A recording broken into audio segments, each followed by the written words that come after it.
Welcome back to This is Dunder Moose. I got quite the show for you guys today. I just thought I was going to get one of them, and I got more than one. This is the BROXT show. I got 3 members of the BROXT.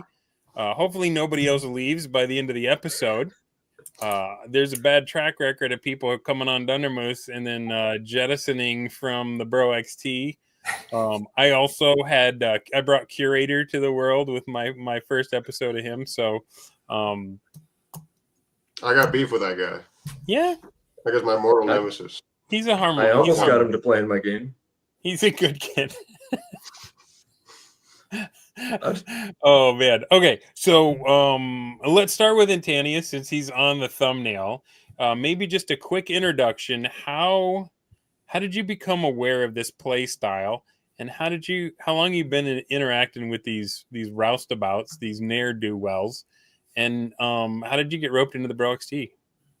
Well, I got into kind of Bros House stuff from Crossface. Everybody loves that guy. Oh man, good guy.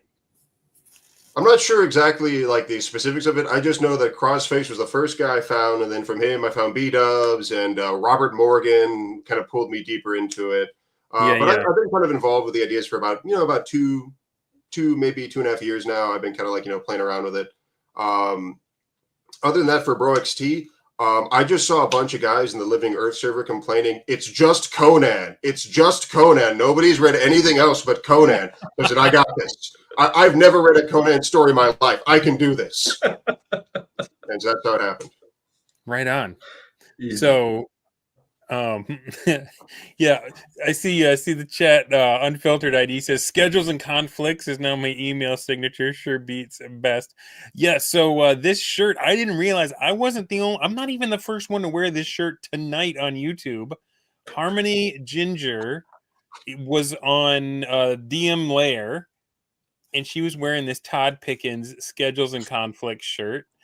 He came up, I thought this was hilarious, and then like immediately got a cease and desist because apparently the ampersand was a little too close for some people's comfort. Trademark. Unfiltered ID knows what I'm talking about. She once did a how shall we call it, a pick your own path presentation at a conference, and the Choose Your Own Adventure people came down hard on her. They also were all cease and desist. I'm not wearing the Innovate Sucker shirt, but I'll tell you what, that thing was comfortable. Nobody knows what we're talking about. Bradford Walker's in the house. Determine thine own exploit. I love it.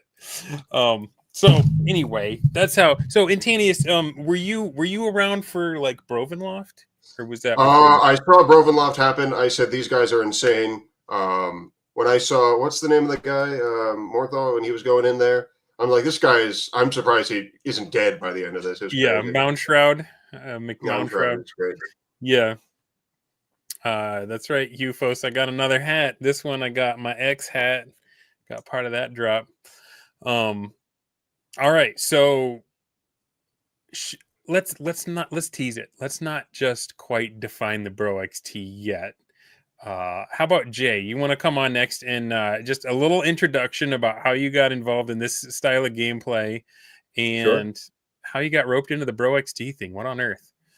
Yeah, so I was looking for channels that had been playing, had campaigns longer than mine, because my campaign, Ship of Theseus style, has been going on for 15 years. So 15-year campaign, y'all. 15 years. Yeah. That's like, who else can you even look up to? Rick Stump, maybe that's it. Rick Stump and Double D are the ones I found. Right on. Yeah, not always the same player. Anyway, so I was watching Double D, and then he did his interview with Jeffro, and then my college buddies and I, we had always called ourselves alpha nerds. We were just calling ourselves bros and didn't even know it, because we were like the frat guys that played D&D and like worked out and stuff and didn't want to. You shoved somebody into a locker once and a D4 rolled out and you're like, what's this? Right. I mean, like I was a D1 athlete and playing Dungeons and Dragons and in a frat. Like, but right so anyway, Double D does this thing with Jeffro, and then Jeffro just like declares everything that I've been looking for. I was like, oh, okay. How do I get in touch with these guys? I messaged in Double D's comments, and And then like right after him, the Basic Expert also did. I don't remember. I don't think it was Jeffro. Maybe it was Jeffro. So one of the bros. And so in both, they're like, yeah, you got to make a Twitter. I was like, all right, I'll reactivate my Twitter account. And I started posting about wargaming and stuff, because that's a lot of what I'm trying to go for in my campaign. And when the BROXT started their new initiative for BROXT Battleground, B-Dubs was like, you want in? Right on. Where I'm at. Okay, and that brings us to Rump. Origin story. How'd you get involved with these roustabouts? These the bad kids hanging out behind the liquor store. First of all, can you guys hear me? Yeah, we can hear you. You sound good, okay. Man. So I originally started playing D&D back after college. It's probably around like 2017. Just one of my friends was like, hey, I want to do this. And we're like, okay. And it's 5th edition. We're running like, baby's first 5e module, Minds of whatever. Andover. Yes. And it's everything that you know about bad 5th edition play, like combat just taking forever, but it's not fun. Just no one is actually paying attention to what's going on. But we're hanging out, and we like hanging out with each other. And after another module, my other friend was like going to take over sort of the direction of the story. And I had a new character. My character died, and because we're conventional 5th edition players, it was like, oh, just roll up a new 5th level character so you're at the same level as everyone else. And I was like, okay, I'm going to do something different. I'm going to be a half orc who is going to be lawful evil, and the rest of the party's not. And there was this king who said, hey, like, I have this free castle, but I need like this thing to be picked up. So if you guys like can pick this up, or that was like the idea. And I'm thinking, hold on a second. I have an idea. I'm going to be with these guys. They're going to give me magic items because they're idiots and I'm evil, and like they should be able to figure out, but they're going to just give me magic items. So I'm going to recruit, 200 orcs. As soon as we get this castle, I'm just going to move them into the castle, and they're going to go, what the heck? And I'm going to go, this is my castle now. And then we stop playing the campaign immediately. Like, as soon as I could not survive the PvP, huh? Well, no, we didn't even start the campaign. Oh, like, we got on a whiff of it, went down the river, and that was the last thing that I have like written in my little journal about it, is like the plan that I had in my head. Session 6. I'm gonna get a castle and bring orcs in. I can't wait for session 7 tomorrow.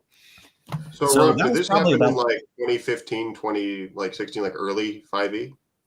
Probably 2017, 2018. But we were all like brand new to the hobby. So anyway, so as far as my first experience was Pathfinder. Oh, sorry, go ahead. As far as BroSR goes, I've been following B-Dubs for years, completely unrelated to D&D. And as soon as he started talking movie reviews or schizo posting, Catholic posting mostly. Okay, right on, right on. And so he's actually one of my very first mutuals, and he's one of my most powerful mutuals as well on my very small alternate account. But he has been, just watching him kind of be a part of the community there. And then him starting to retweet Jeffro Johnson. I'm like, who the heck is Jeffro Johnson? What is all this stuff? And then I start reading all the stuff that BROXTer is doing. And I'm like, this is actually 100% everything I've been looking for.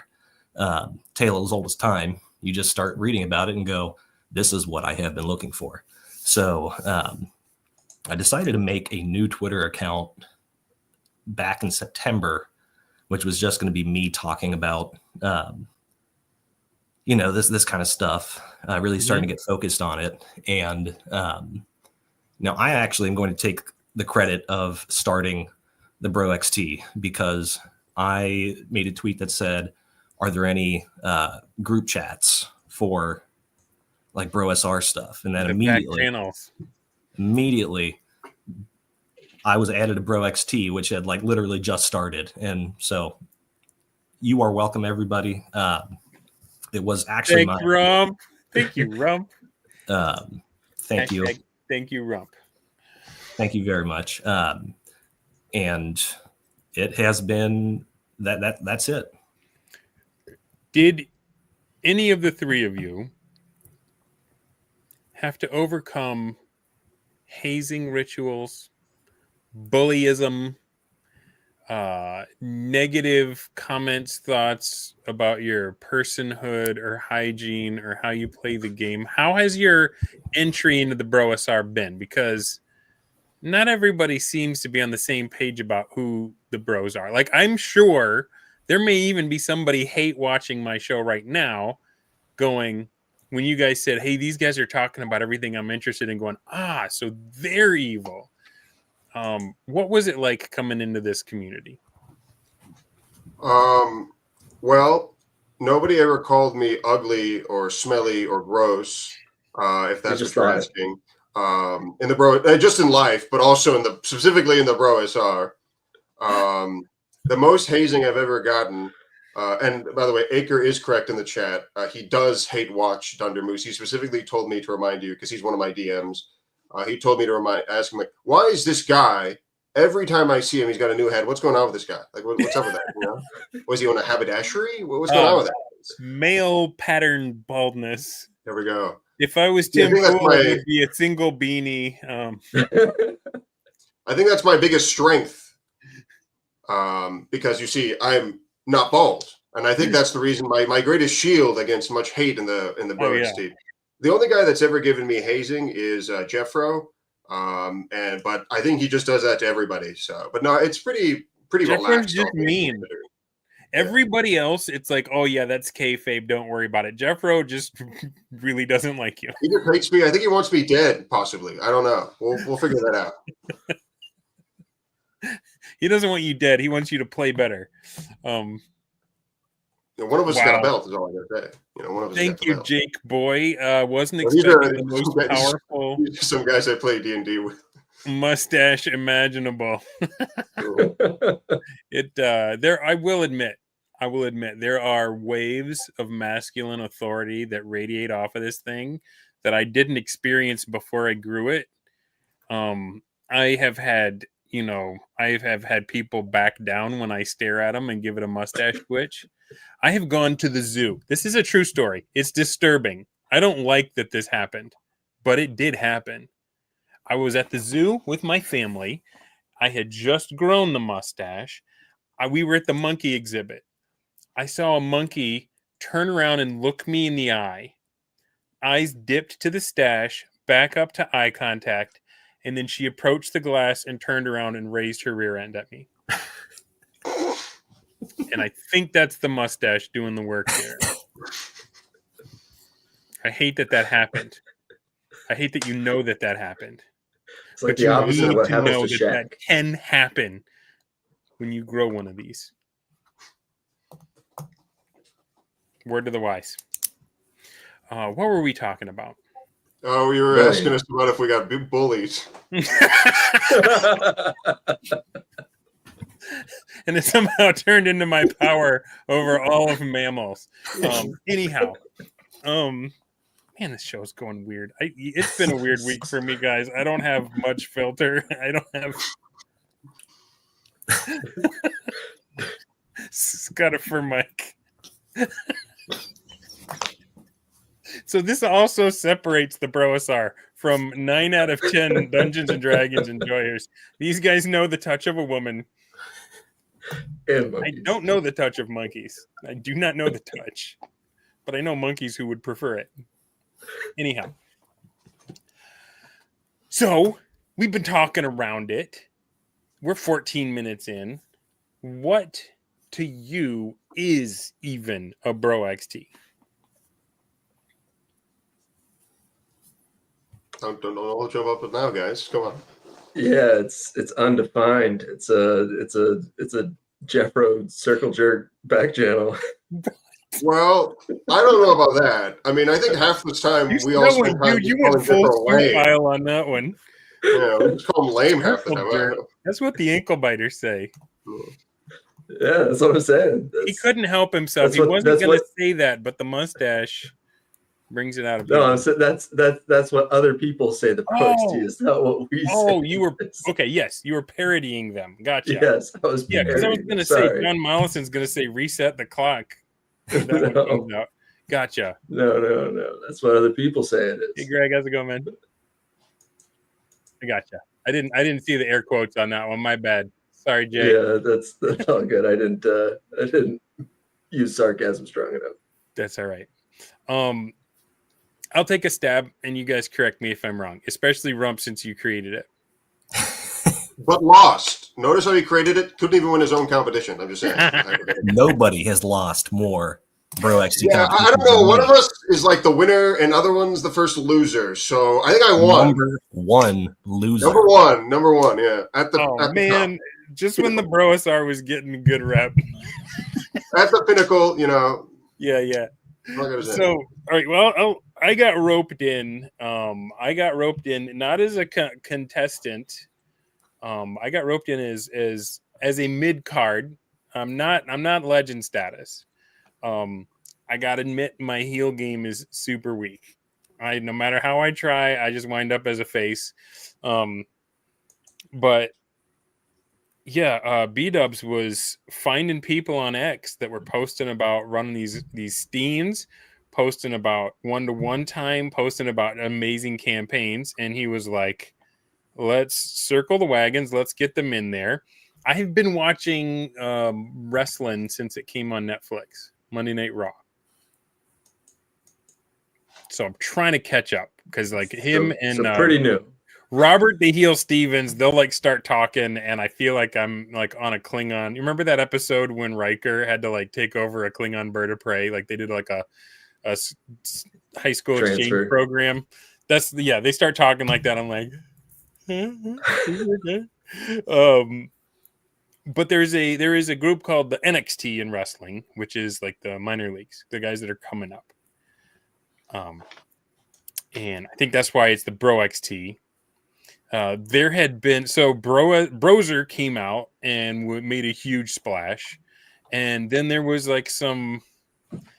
some healthy discussion in the back channels and online, and I think B-Dubs was like, we need some fresh blood. We need people that are just going to enthusiastically get behind these principles without overthinking it, without constantly on the other handing. And so he puts these guys together, and what was the first challenge the BROXT had to do? Make a Bronstein in a tweet. I didn't do that. I'll do that right now. Okay. That was like I don't know if that was an official BROXT. Everyone always talks about it, but it was and there wasn't a lot of hullabaloo around it. I think it was sort of the proof of concept about the idea of these challenges. Yeah. Got all this response. So let's actually do something. So I think the first one was Run Brozer. That was the first one, and that's how I actually ended up. Well, but I had to judge. I had to help judge those Bronsteins in a tweet. Like that was part of my duties right up front. It was me and B-Dubs and Robert the Heel, and you guys did not make it easy on us. There were some amazing ideas. I don't know if anyone in here actually contributed to that, though. None of you guys? I'm too new. Why am I talking to you? Yeah, well, everyone else didn't want to join. You guys don't even started the BROXT and you didn't even contribute? Okay. No, I missed the deadline by like 20 minutes. How long ago is that? I'll miss the deadline by that much. All right. So that was the first wave.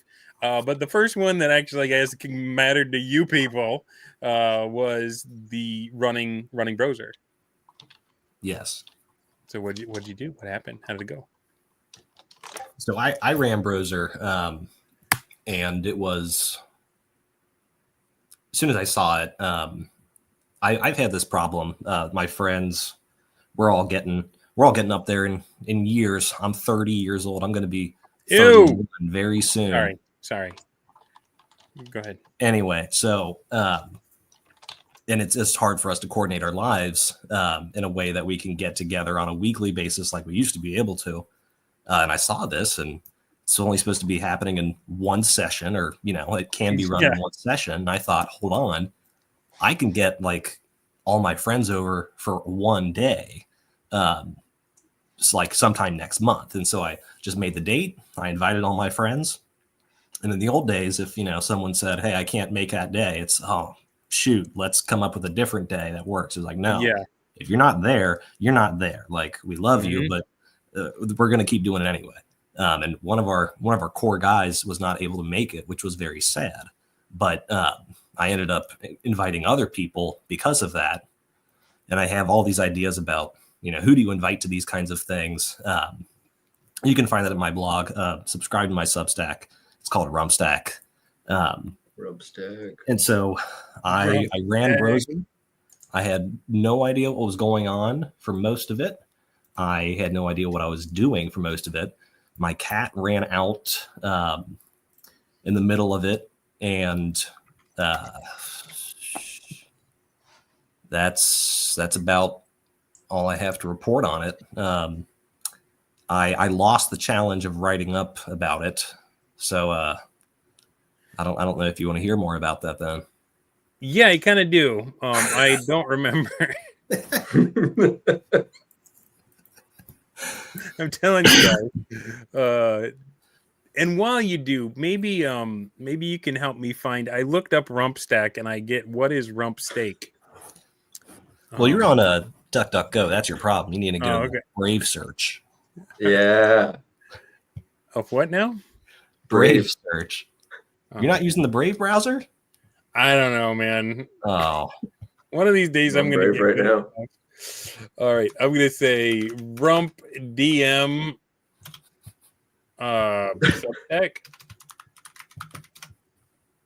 Is this a smooth transition? We're playing a dangerous game right now. Can I direct you to another Substack? How many different ways can I type rump into the internet before I get burned? On DuckDuckGo.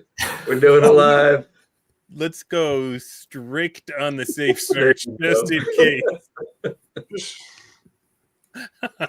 He's got the link right there. Just give us some.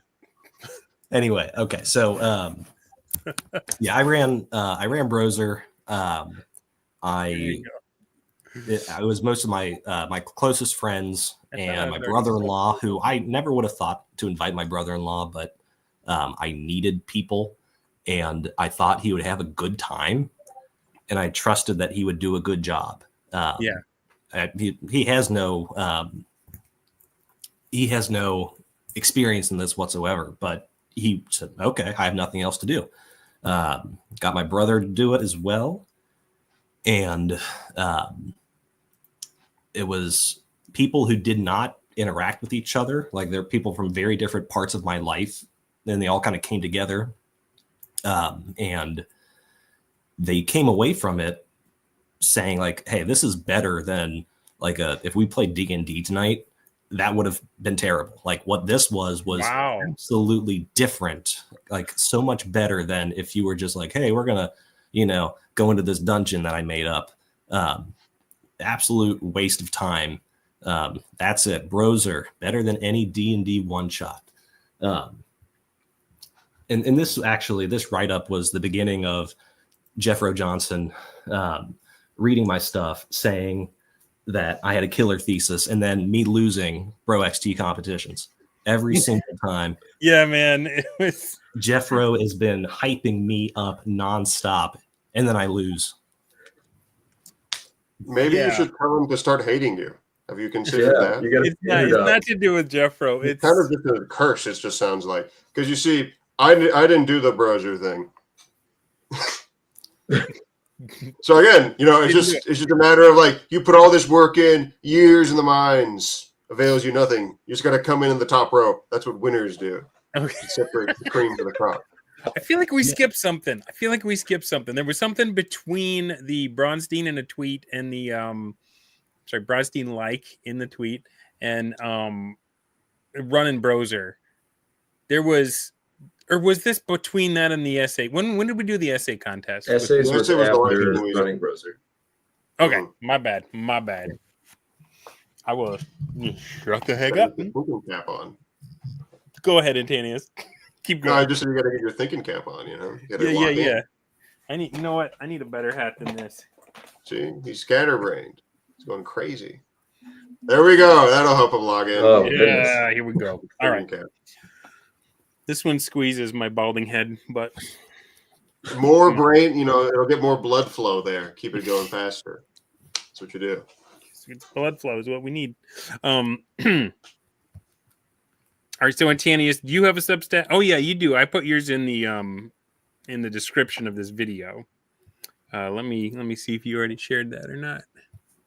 I didn't share it. If you said it was in the Yeah, just look below where you're watching right now. I'm not gonna double shill. Yeah, you'll see it down there. So go ahead. What were you saying? Sorry. No, I was just making a joke about how you got to get the thinking cap. That was it. No, I was saying I didn't do the browser thing. I joined in just straight at the essay thing, you know. And I think that's kind of like the strength of the BROXT thing is that you can kind of just join at any phase. It doesn't really have the concern people have with like other BroSR stuff where it's like, I got to know about, Elric of Milliborn and the multi-event campaign or Brovenloft, all this stuff. It's just kind of like free of the lore nonsense. You just join in, it's open to anybody. If you wash out, you wash out. Big whoop. My opinion on why BROXT started, I think Jeffro and B-Dubs needed new friends. They lost all the other ones when they released Browser, so it was up to us to fill in the trend. I think that's what happened, frankly. Awful big of you. Step in, fill in the gap. Job. Seems like a nice guy. Jeffro, seems like an okay guy. Jake says, I turn away for 5 minutes and the bad guy from Shanghai Noon. He's a man of many hats. What can we say? Yeah. What can we say? All right. So you didn't run Browser. Rump did, which is why Rump should have won yet again. But he didn't. Jay. So I haven't run Browser itself because my players will revolt if I run anything other than my campaign. So what I did is I have taken aspects like Ferrigno and one in the Dragon Wars that I'm doing right now. The green dragon is slightly modeled after Ferrigno. My brother's running and he's crushing it. He's absolutely. I had to bring in Paulie just to stop him from winning. We've got Macho Mandoff in the chat, and he was the original Ferrigno in Dubzerone. It was so hard. I was playing, was it Browser Diceless or Diceless Braunstein? There were so many of them. But I had to get used to all the different people playing the people that I knew of. It's something like B-Dubs was not Chaz the Elf. Braunless Dicestein. B-Dubs was not Chaz the Elf, but he was in the game, and I was just like, oh, my brain hurts. It was so rough. All right, so Rump. So of the four of us, Rump wins because he's actually run Browser with friends in person. My first win. Hopefully not the last. All right, so everyone had to run a Steam and then write a session report. And so it sounds like that's gone well. What you say? 25%. Yeah, I think it's 25% of the guys doing it. I think that's pretty good. It's like passing somewhere. What was next? Well, I just want to mention since that time, there have been a lot of Bronsteins run. And if you look at Obsessor, like he has run several in his making of his most recent post. Something that struck me reading it is he has run a bunch of Bronsteins. He went to ArnCon or whatever. So he's the only one of us that's actually played Braunstein. I'm sorry, Braunstein, the real one, the official Wesley running it at ArnCon. Obsessors played it. Do we even know who he is? Did he just show up one day and say like, "Hey, just came into the top rope"? That's the beauty of the Bronstein. Here's the greatest Bronstein you've ever seen. Here is the system. I have it right here. It might be Wesley himself behind the Obsessor account. Freaking RKO out of nowhere. Yeah. Welcome, David. Jake, thank you for the $2. This is a sponsored message. Read Black Company by Glenn Cook. Thanks for the recommendation. I actually just today finished the first novel in the series. This is an omnibus of the first 3. And man, Jake is right. That book slaps. I can't wait to see what happens next. Every time I hang out with that guy, he's just like nonstop, just like, oh, we're at a bookstore. Hey, man, look at this Black Company show. Hey, man, it's nonstop. You guys insane. We have to stop him. Have you guys read it? Do you know what it's about? I know what it's about. I haven't read it. I only know about it from Jake, who's who you are now shilling. I know what it's about, but just in case, why don't you tell me what you think it's about, and I'll see if I agree with you if you have a bad take. I'll tell you what it's about. I will not keep my audience in suspense because they may not be like Jake and they may not have read or appreciated it. Picture if a mercenary unit got hired by Sauron, and their ethos is if they take your money, they will provide a good service. And so it's the white lady is the big bad of the campaign or of the story of the world, and she's got like these 10 almost undead, almost indestructible captains called the Taken, and these guys find themselves working for them. And what do you do when you know you're on the bad side, but you've got your ethos? It's a fascinating book. It was really interesting, I thought.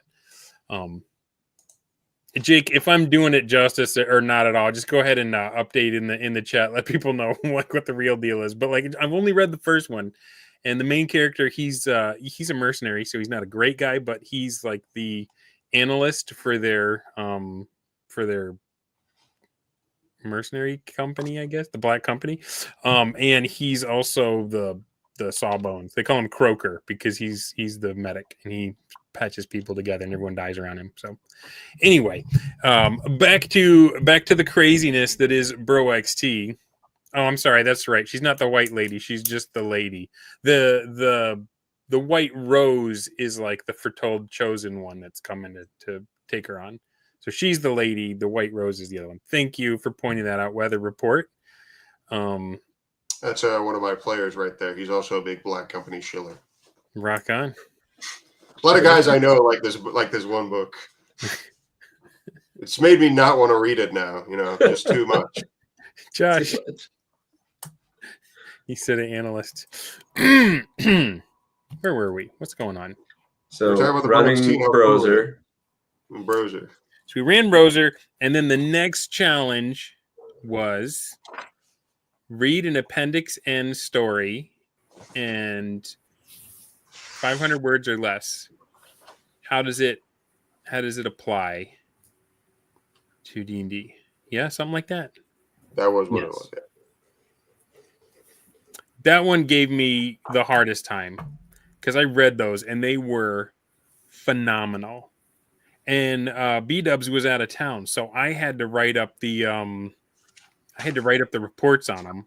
And like I think I went a little over the top with my brand new appreciation for wrestling. I think I probably could have said it in less tweets, but I was getting into it. I was having fun. It was almost like when I was writing the Gonzo journalist piece about Braun Lichtstein about the festival.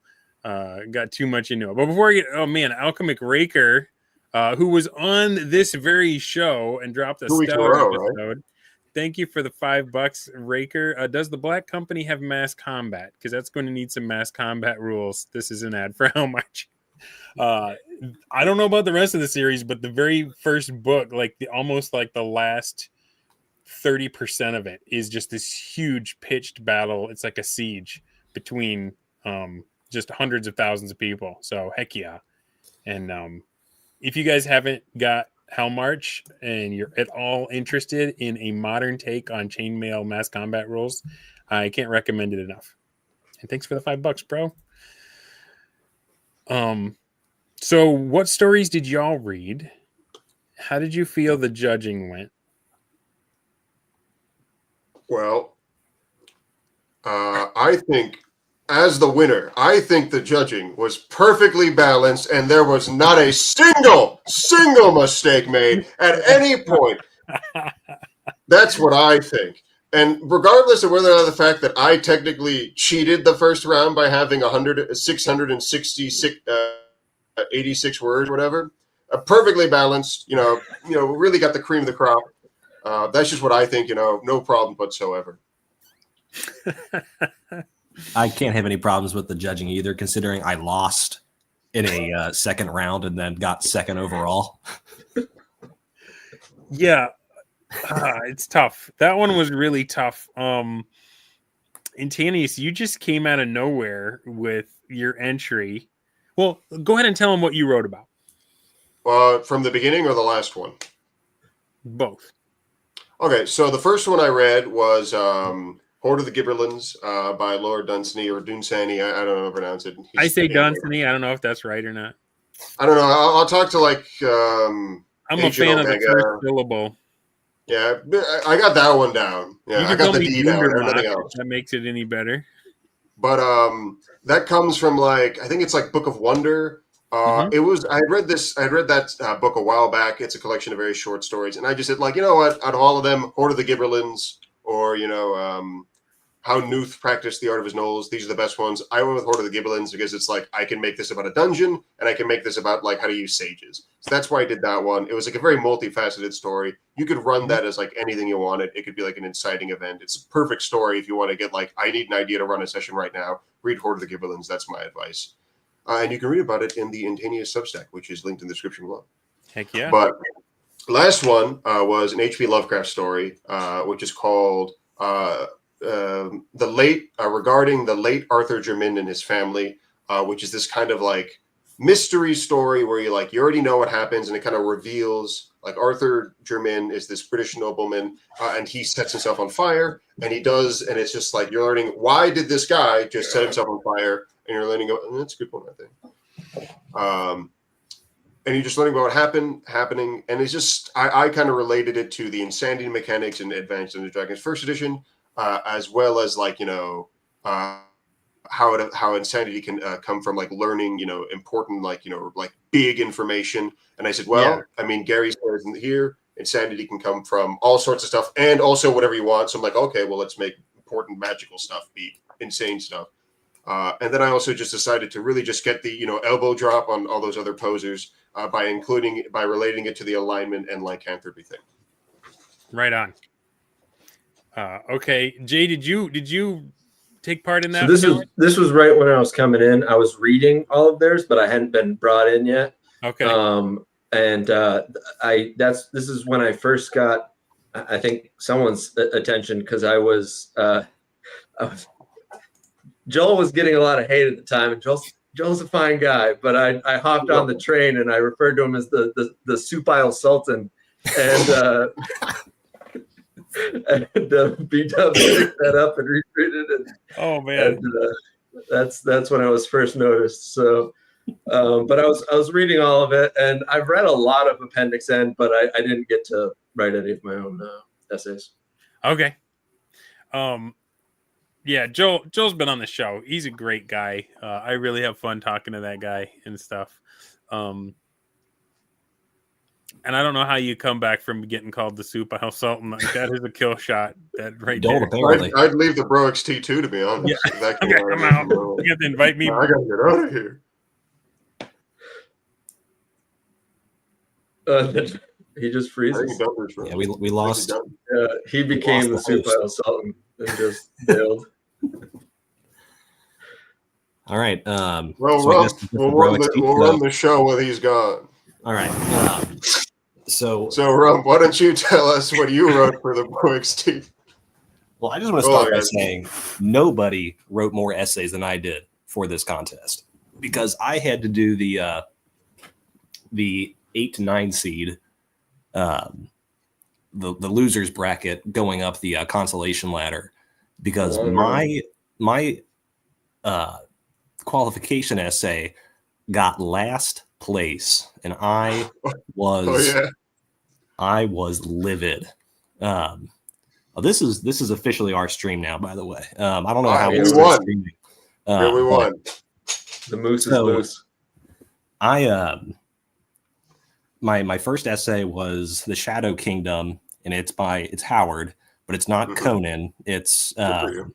it's Cole, Cole the Yeah. Conqueror, who is supposed to be Conan's ancestor from like millennia before, or something like that. Mhm.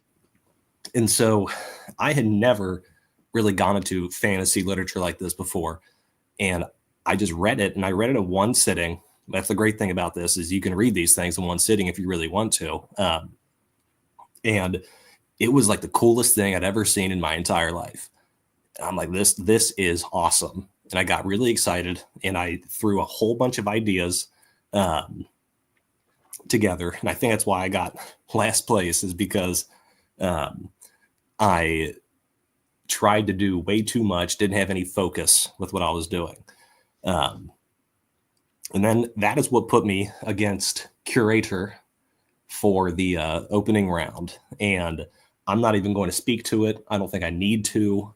But that is what set up my contest against Joel. And Joel is great. He says he's not very good at this, the BROXT kind of talk, but he got on the Nerd Cognito podcast and said he was going to breastfeed me. I was, What? Is that? I don't even know if that's a threat. That's just I not don't know, stable. but I was intimidated, and it worked. I tried to put together the absolute best essay I could. It was Through the Dragon Glass by I don't That one remember was who good. it was. It was Douglas trying to Merritt. be. Who was it? I think it was Douglas Merritt, wasn't it? Or like Yeah, Merritt? Abraham Merritt. Yeah, it was Merritt. I've never read that guy, but I remember reading that one. It's like, this one's cool. And it was trying to take the idea that Appendix N doesn't necessarily have to look like D&D.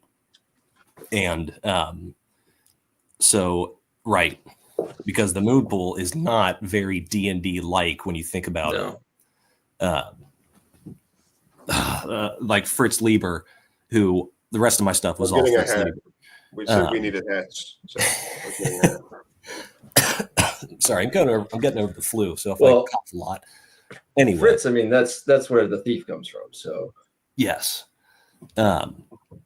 So I came out with that, and then Joel comes out with a very, very good article, and I thought mine was better, but the judges did not. I was told. I don't remember Joel's article. Best. I'm going to be real with you, so it probably was better. I was told I had the second best, and Joel had the best out of the whole thing. I was crushed. And then Joel goes, I don't know if I can come up with anything for the next round. Geez. I'm like, are you kidding me? Are you kidding me? And so I even offered to ghostwrite it for him. I thought it would be good drama. Yeah. And he's like, no, I'll come up with something. And then I'd already decided to come up with something myself. So I said, all right, I will too. And it was a Fritz Lieber story that was not Fafhrd and the Grey Mouser. It was, I don't even remember what it was called, but it was about a psychic vampire in New York City in the 1930s or something like that.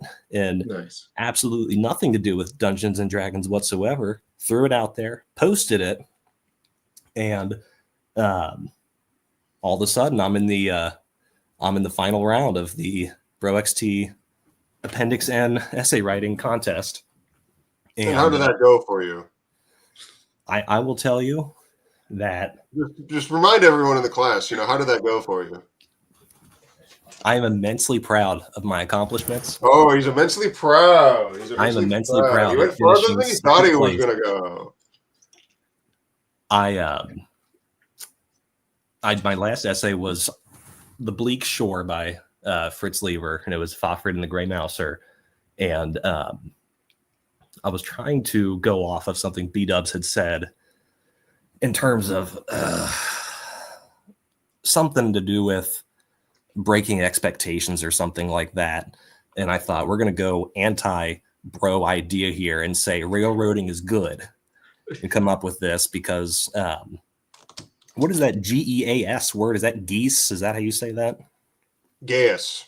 Gas. Yeah. Oh, okay. Yeah. So not the way you're thinking to say it, but geek. Right. So Fofred and the gay mouser, they took their gay asses down to he's back. Bleak Shore. And he's got a new hat.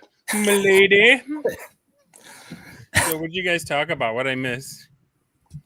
He was talking about like men's butts or something. We got to stop this guy. Gross. Yeah. So they took their gay asses down to the Bleak Shore, and they had their own little adventure that was completely taken away, like their agency. They were forced to do this by this curse.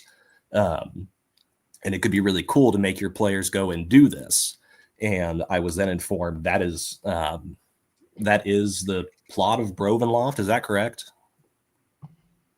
I don't know. I don't think anybody in here's read it. Oh, okay. Never mind. Brovenloft? You mean like the Bro game? Yeah, I mean, yeah, pretty much. The way Brovenloft was set up was guys just come in, like the mists have captured them all. They've been pulled from all these different points of history, and they're just duking it out. I mean, I wouldn't really say that's necessarily the same thing as like you have been mind controlled to go beat the crap out of, to go fight death or whatever. The idea that, like, from the player's point of view, though, because like total player autonomy, as far as I've been watching the Bros all the way back when it started, just kind of watching through B-dubs, harping on total player autonomy over and over and over again. You can't really think of something that has less autonomy than that, but it's still like, how do you turn that into something good? Anyway, I made that essay, and as our judge said, I took a risk. It didn't exactly pay off, but it got me the crown, but it didn't get me the belt. And I actually agree. I think that you had the best essay from the beginning and at the very end. I was very impressed. There was a lot of stuff that happened based on brackets. Like, it wasn't just rank them from best to worst. Like, sometimes you had two really good ones up against each other, and like either one of them would have clobbered the rest of them, but one of those had to win. And then there could be a couple mid ones, and one of those got the push through. Also, it was not unanimous from the judges. Like, we debated, and we would bring up stuff like, this is what I like about this one. This is what's awesome about that. For me, like, there was one that just kind of hit right after I had experienced it. The one about that's the Scooter for Mike one about like a secondary that you talked about. The one about the secondary skills in the DMG, where like the only reason I got a good score that game because I was a magic user and I picked the wrong spell for what we were going up against, so I was pretty much useless. But because he was a miner and we were in a dungeon, and I could tell if a piece of rock, if we brought it down, it was a trap. If it was going to completely seal off the tunnel, or if it was going to drop and we'd be able to climb over it and keep going. And so, like, that's the only reason the guy, out of the goodness of his heart, gave me a good grade that turn. So sometimes it's just, serendipity, right? But I challenge any of you to go back and read those and say, well, I'm going to judge this and be fair and not like just chew your nails down to the nubs. I think we know what I'd go with. Wouldn't change a thing. I think it worked out just great. Let's see. I'll be honest. The was all messed up because Rump, instead of a Cull story, he should have done his essay on the Kevin Sorbo Cull movie, and then it would have been fine. Yeah, I think you should have made a 10-minute video about how much you love, like maybe Twin Peaks or maybe the movie Aliens. I think that would have really done you. I think that would have helped you go far. But you're right about brackets. It was just like I think a great example is like the one I wrote about, like the Sword of Wellorin. I thought that article sucked. Like, it was just horrible. It was garbage. If I had went against like literally anybody else, I would have probably lost. But I just like eked it out. I think I only won that one was because the other guy who wrote a much better article got kicked out of a technicality, because he's like, he wrote about Solomon Kane, and it's like, no, this is not an appendix. Then they decided to start enforcing the rules when it benefited me. This is not a pending story. Get it out of here. Get him out of here. And I'm like, whew. Who was it that wrote Was it was it Complete DM that wrote about the wrong burrows? No, That was was Raptor. Raptor. Oh, G. Raptor. Yeah. Raptor's great, by the way. Yeah. Even, I've never spoken to him. Everybody in the BROXT, I've really enjoyed like interacting with you. Your take on the games. I just feel like I'm really fortunate to be around people that think this deeply about Appendix N and the game and how they come together and stuff. Sorry to just like totally fanboy on you guys. I guess I'm breaking the kayfabe or whatever, but my like, this first is really something. My first bro interaction was with Raptor. I had tweeted out something about the first Bronstein I attempted and how I did not think it went well. And Raptor's like, "Don't worry, man. Try it again. You can do it." Yeah, well, not for nothing, but actual Brownstein, Wesley did not think it went well, and the players went nuts for it. Right? He was like, "I lost control." His later iterations where he tried to get more control, they were like, that's not it." Like, there's something about the chaos. When the DM is failing, that's when it works. I don't get it, but yeah, I want to just jump in real quick there. My session, I think, was a mild success. I also felt like it was a bit of a failure because hardly anything got done. But my players, I think they wanted a lot more. And then going back to the Brozer write-up contest, I think it was Crom who won, and it was because he was talking about Brazeros and just the chaos of everything happening there. And then when it was like, oh, people would come in and say like, "Hey, my character died. Thanks for letting me play." I'm like, no. Coming from it and thinking that somebody would come in and tell me what had happened in my game. That I'm like, you can't do that. Like, I'm the referee. I'm the one who makes this stuff happen. right. But the more I'm reading about it, especially after Obsessor now, like, it cements there has to be something that the players can do with each other that's real.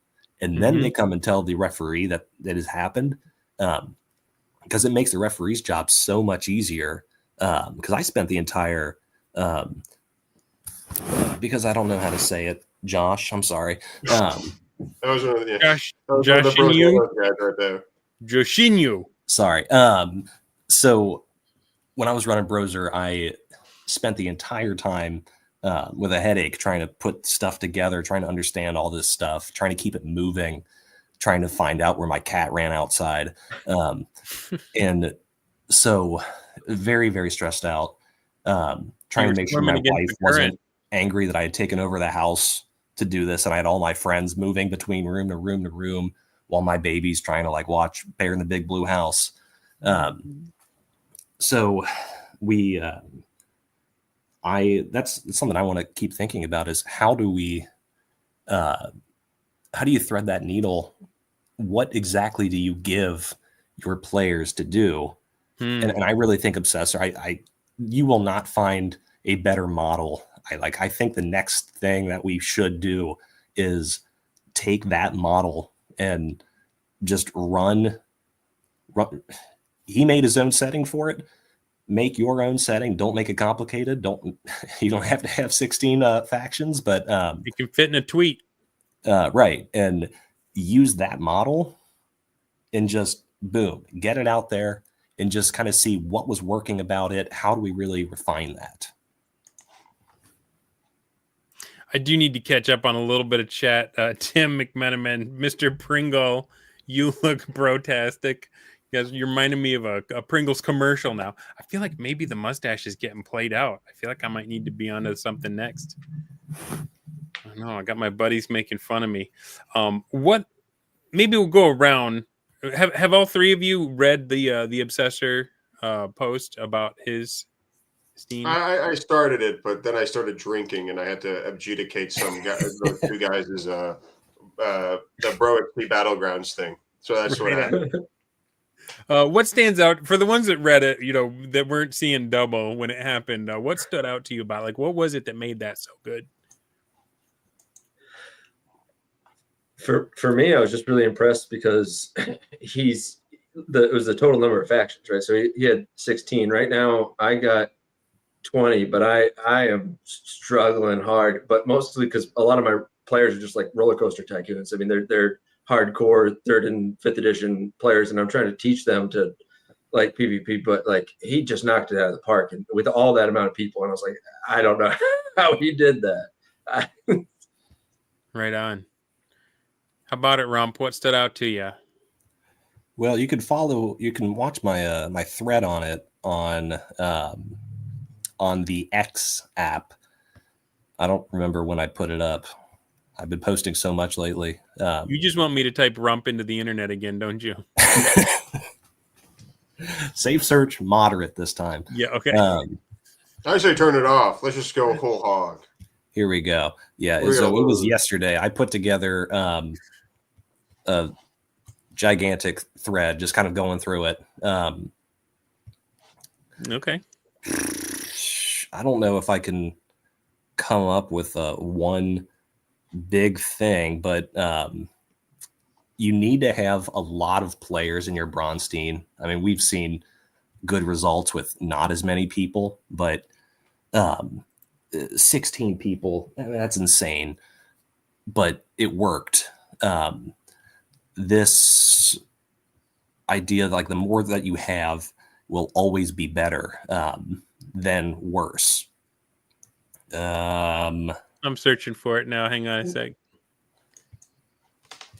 Yeah, because to some extent, just having the larger number just creates more opportunity for the convergences. Because if you got a couple people, over being farmer dweebs and turtling, it doesn't matter as much because you have all these people over here that can bring something together and start the action moving.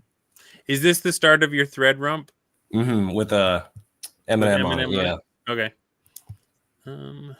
Yeah, if you just want to like slowly scroll through that and then just let everyone appreciate it. Okay. It's about as good as the session report itself. Possibly. I'm so bad at Twitter. How do I, it's the little share button down here, right? Yeah. There we go. Copy link. I'm just going to throw it in the chat.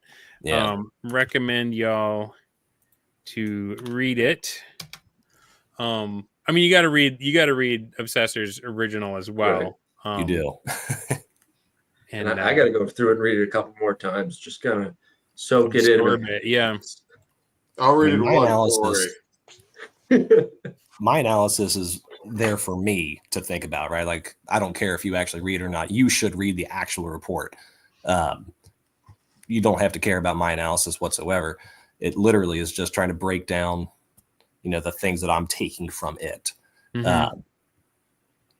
But 16 people with no workload, that's probably the best thing. He said he had a low workload with 16 people, and it was because the players were empowered to actually do things and adjudicate things themselves. Yeah. And he made a comment about how if something wasn't witnessed, it really didn't happen.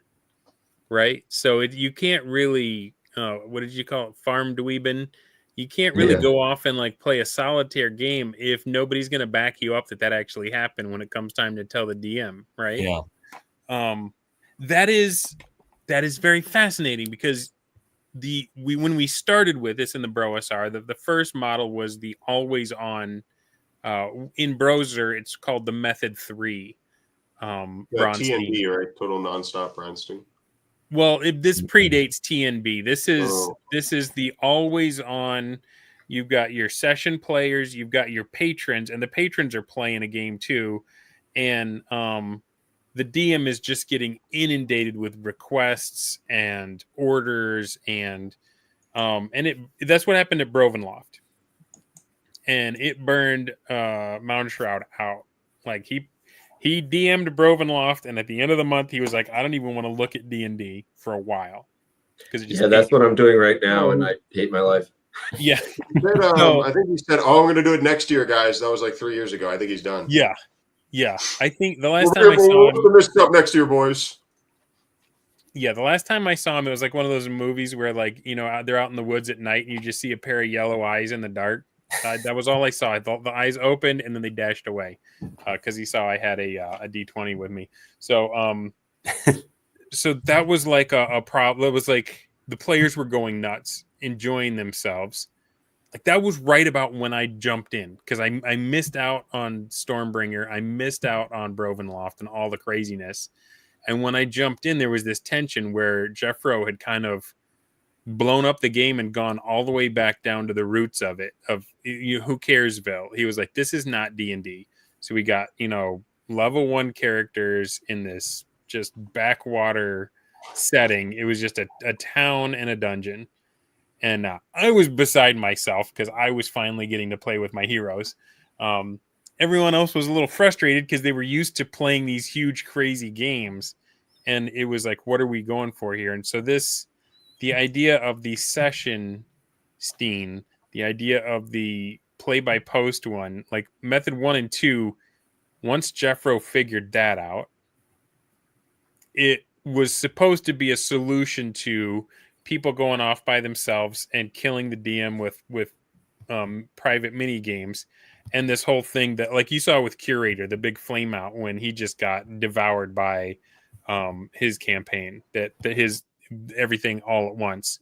Oh yeah, my mortal nemesis, the Curator. Yeah. He's a good kid. So what happened? I'll tell you why. So he comes up with this idea to do an OSE Braunstein, right? Mm-hmm. But 2 weeks prior, this guy comes out with one. This guy does it. I get all the same people involved. And then, and then all of a sudden some guy comes up with his glasses and his crabmen and his funny little Chinese hats, and he just steals it all away. It's horrible. It was evil. It was one of the greatest. Lame hat guy shows up.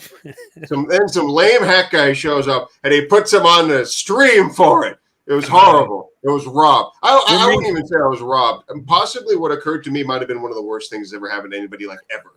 It's like if you were to run the numbers, I'd be up there. Instead, it happened to him. Well, on the bright side, like my game also went really poorly, but it wasn't as cool. It was like a whimper, It was a dying whimper. I wish that we could go back and redo that. If you had the kind of support that he had, Crossface, Purple. Crossface was in the game. He stopped showing up week 2. What do you mean? Yeah, he was there. Yeah, if you'd have gotten the push instead of him, I wonder if it would have gone the same way because of the flaws in the way that we were doing it back then. Or I guarantee you something. I was running into the same problems. It was just less. You were, but I don't know. I think you might have been more open to the feedback you were getting. Maybe not. I don't know. I know. I got a massive ego, so I don't know. It's one of those things in if there is a multiverse and we could peek in and see what happens when you were the Curator. All I can tell you is that one of the guys wanted to do, Crossface was in my game very briefly, but then he started focusing on the Curator stuff, which I don't actually hate the Curator, but I do like saying that every time he's mentioned that he's my mortal nemesis because he's funny. But Crossface was like, yeah, I'm just going to do Berserk stuff. I'm going to, and he's like, okay. And I'm going to look for a Bailet. I'm like, okay, oh, geez. All right, I got to deal with that now. And it's funny because what I was trying to do is do your Bailet voice. Bailet, like the, what was it? The little egg. The egg from Berserk. Oh, I was picturing Conan's girlfriend on the.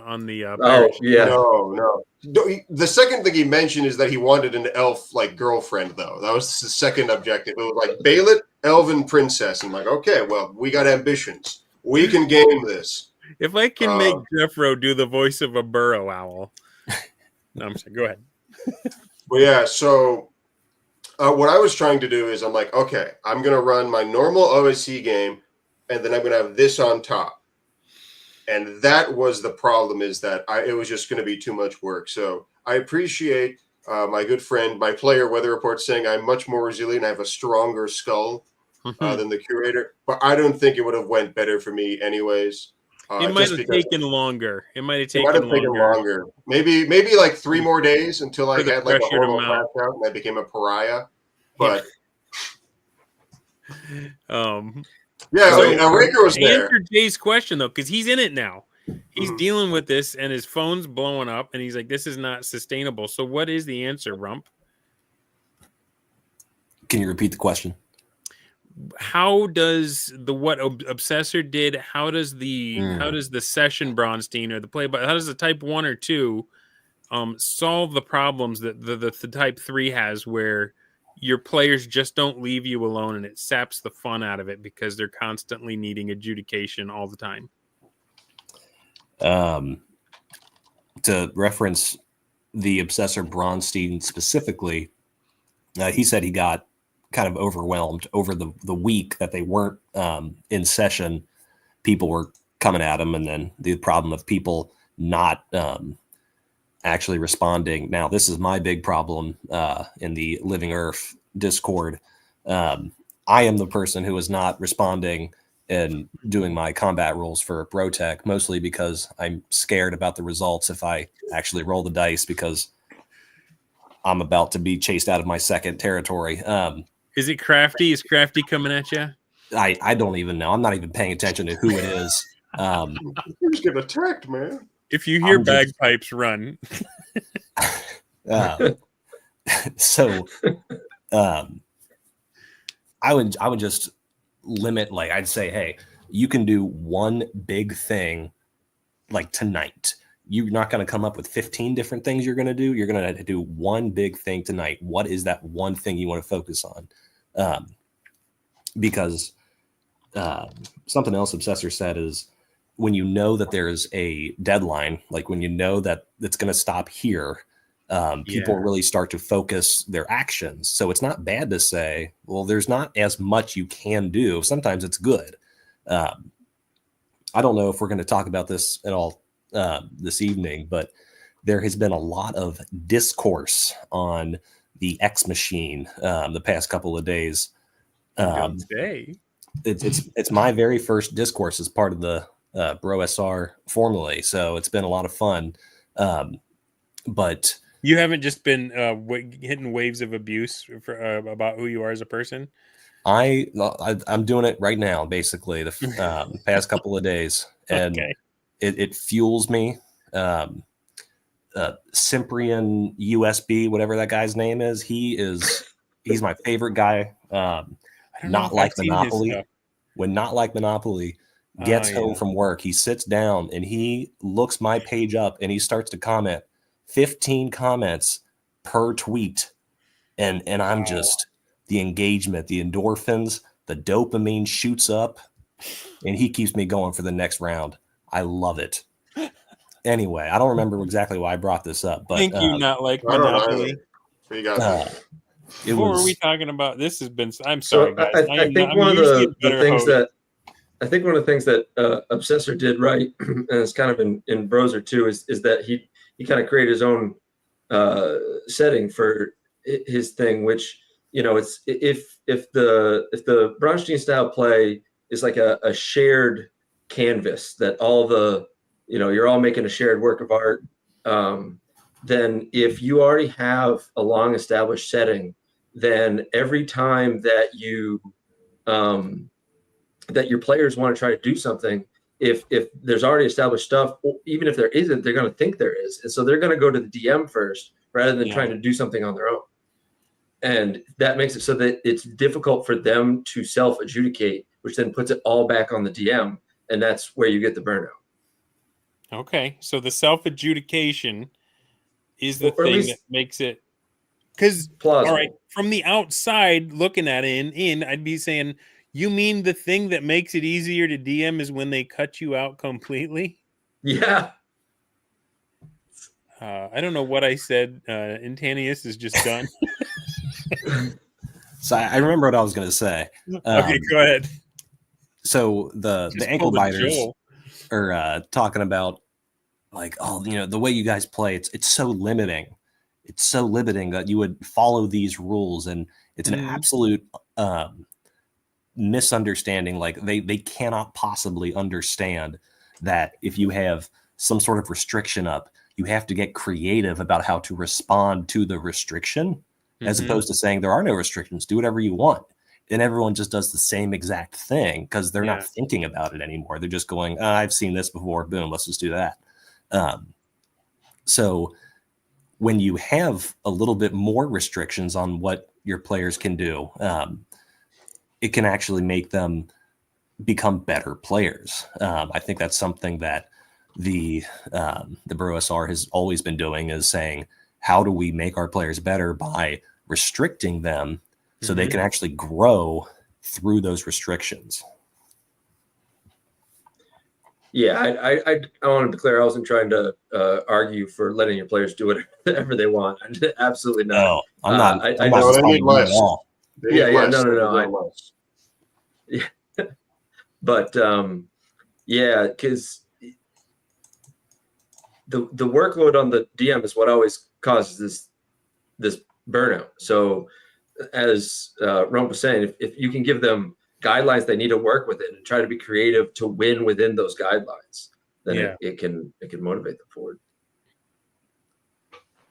Interesting. I think a thing that's worth considering that kind of relate to what Rumpus is, I don't do like when it comes to like traditional, like what we'd call like in the BROSR bronze science, I don't really like do it too much. But what I do have a lot of experience in is this thing called map games, which is where you and a bunch of bros, they come together and we just start, we get like we'll pick a historical period or like a fantasy period. We'll be given like stat sheets by like a referee, and we send the referee 5 actions per day or week or whatever. That's what our group's doing. And so we'll simulate like historical wars. We'll go through all this fun stuff. And that's where like a lot of my like Braunstein experience comes from, even though me and the 14-year-olds I was with on like Kick or whatever had no idea what the hell a Braunstein was. We were just, had accidentally created something similar. And I think kind of restricting actions is like pretty important. And I think that's, when you have too much and you let people do whatever they want, you got to crack the whip on them. Again, like you're a player, we're not equals, or you deserve less. You're like an Untermensch almost. Well, and if they've got too many options, like I remember when I got tapped for Bro Oriental Adventures, I was way up north on vacation. I had no internet, just much like tonight. I had 1 bar of phone service, and I didn't know OSE. I didn't know what was going on, and so I kept trying to get in touch with Curator and the other people that were helping him, because I was like, what am I supposed to be doing? What can I do? How much money do I have? How many troops do I have? And like just peppering them. And I'm just thinking, man, he had so many people playing. If we were all doing that, that's why limiting their options, you give them a goal, you give them here's what you're focused on. Don't try to play Civilization. Like you're on an island, everybody's got these stones and you didn't get one. How are you going to get it? What I will say though with the OSC stuff in particular, a big problem, and I can't speak for Curator per se, but I can tell you what I went through when I was doing something similar. There's just a lot of holes in OSC, because it's a very simple, dumbed down game. Not like dumbed down, it's a bit harsh, but it's a very like simplistic, light game, and it's just like it's not cohesive enough to handle these kind of bigger problems. So I get like 10 guys like that are just like you, Dunder, that are like, I need all these things done right now before I can make my decision. And I'm like, okay. And the only problem was is that some of the guys, they were helpful. They tried coming up with their own solutions, and I appreciated those. Later, I did. At the beginning, I was like, how dare you question me? How dare you? I can handle this. And I'm like, I can't handle this. Like day 2, I can't handle this. But no, I think that is a big problem. And I think you have to make a decision when you're handling these kind of big strategy games. You either have to have a very robust system that you can fall back on, or a very loosey-goosey system, and you have to just free Krieg spiel it. You just gotta have like a good head on your shoulders to kind of handle reffing this. As Raker says, the solution to player mastery is giving players the smallest amount of dumbed down rules that they can't screw it up when they play it without the DM. And this is the thing about these Steams that I think is so dangerous, and it's like scooping fire into your lap. Like they'll make a hypocrite out of you. Like I was in a chat. I haven't been really paying much attention. This week has been kicking my butt, guys, for serious. But they were talking about OD&D there's a lot of people that are really focused on OD&D right now, and interesting stuff is coming out, especially OD&D plus chainmail. But it just doesn't have all the parts needed for multiple campaigns to link up, for multiple independent actors under the fog of war. It's great for what it is, but AD&D is so much more complete because it's got all these subsystems. It's Vancian, like you can't remember them after you use them. Even you got to keep reading the DMG, but they interconnect in a way that can support this style of play, and so it really is OD&D. They had lightning in a bottle. It wasn't complete, but they were like, we need to share this with the world so they can get started with this stuff. It's great for what it does, but if you try to do one of these huge things with it, there's so much room for interpretation of the rules that your game is going to be, by definition, your game is going to be different. You're going to have to house rule enough parts to make it work at your table that it's going to be unrecognizable to another table. Whereas AD&D was designed to be, if you're playing AD&D, you play with all these rules and then everyone's playing it. So on the one hand, the Mount Everest, learning all the rules, reading the DMG 4 times if you need to, like Alchemic Raker did, you get the support you need to hook up all these massive campaigns. And then using 1-to-1 time, they start taking off. And then the other problems that the bros have started to face that I don't know if anybody else, except for like maybe guys like Doomswords or Rick Stump, people that have been playing it for decades, playing all the rules correctly and not aware that nobody else was doing this. But you hit these problems that not many people know about or talk about, like the farm dweebing, like the DM burnout and stuff. And so the solution of this session steen, or the play-by-post, the type 1, 2, or 3 Bronsteins from Brozer, the type 1 and 2 solution, it's like what got you here won't get you there. You have to let go of some things that are hills that you have died on against the ankle biters, right? And it doesn't mean they were right to ankle bite. It just means it was so much more nuanced.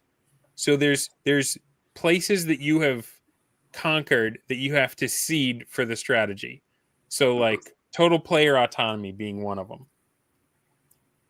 Rules as written was necessary in the moment because it led to 1-to-1 time, which had been lost. But during a session, Bronstein, 1-to-1 time gets malleable, right? Your little chits on a hex map, it gets hand wavy because people want to go into your dining room and talk. People want to go into the kitchen and scheme and plot. And so it's like the stuff that we were fighting for against a wave of ankle biters that just don't get it because they're on step 1. When we have to pull back and rethink and say, no, this can work in this scenario because we know what it was doing before. I think that's where some of that tension came from, because you got guys that were like back in the Legends play, bleeding for it, right? You know, we were all about no prep. We were all about zero prep. We were about the desert swamp, you know. And then now I'm in Travelerstein, and Jeffro's saying, Dunder, your character is stupid. And if I let you do what you want, you are going to wreck the whole vibe of this game. And so my total player autonomy had to get reined way in for the sake of the greater good. And like, so what do you do at that moment? When you've been like banging the drum for total player autonomy since 2022, and now it's like, okay, but here's the thing about the bros that nobody gets. They are so innovative. They are experimenting with this stuff, and they are playing out on the very edge. And you got to give them space for that. You know what I mean? So I don't know. I did not mean to just get up on a soapbox, and hopefully you guys were able to follow that. It made sense in my head. So if you got the other thing too is like a lot of, it's the player's skill level, right? So if you have players who have system mastery, they can still have autonomy within the rules because they can go up to another player that has system mastery, and they'd be like, hey, this is what I'm doing. This is how it goes down. State of the rules. We got to make these rolls or these rolls. And they can still get that stuff done as long as they're that high level. It's the problem when you get like differing like levels of skill mastery over the rules, where it doesn't always mesh. Some of the ones with lowers, that in order to do what they want to do, they don't know how to do it within the rules. Yeah. Even if you could theoretically do it within the rules. And part of it is just knowing how to play with a group, knowing how not to just only want your own thing and demand it so hard, but like knowing how to play with the whole. All right, Macho.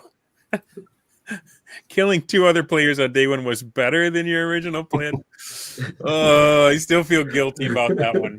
I still feel guilty, especially because it was Fluid and Frog, and those guys are amazing. I would have loved to play the game with them, but they caught me stealing, and they had to go, and it sucked. But the one that comes to mind is me and R-Dubs playing in BROXTer Diceless. Mhm. And in a chat room, just the 2 of us, no DM, he walked me into a trap. Macho says Frog should give you a credit in his new book. I wouldn't have time to write this novel if Dunder hadn't been so awful to me in the only time I've ever played a game with him. What was I saying? Oh, yeah. So we're just texting back and forth. He was these weird Inquisition guys that were just terrifying. If you've read BROXTer, you know who these guys are.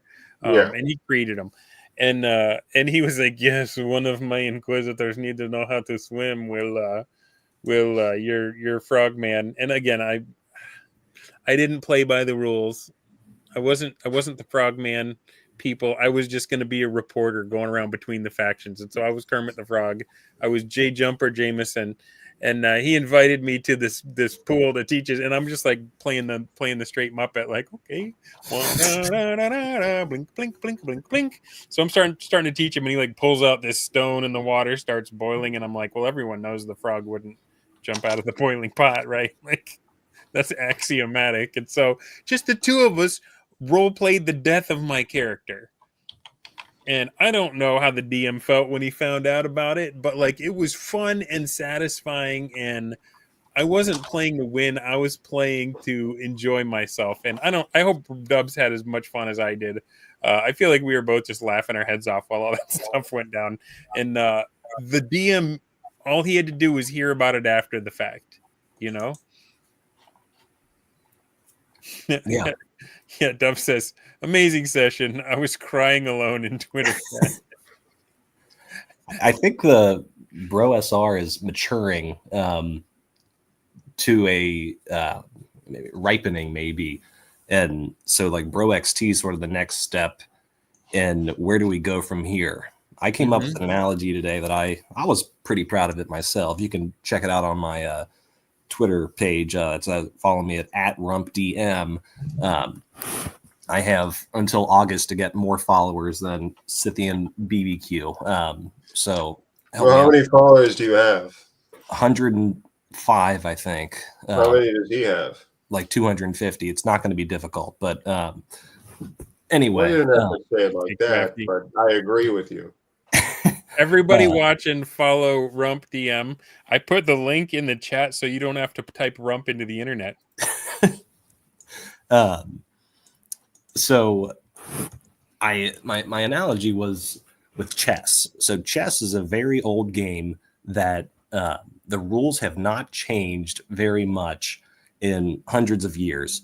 Just every 200 years, a new rule will come in. And that has been I still like first edition.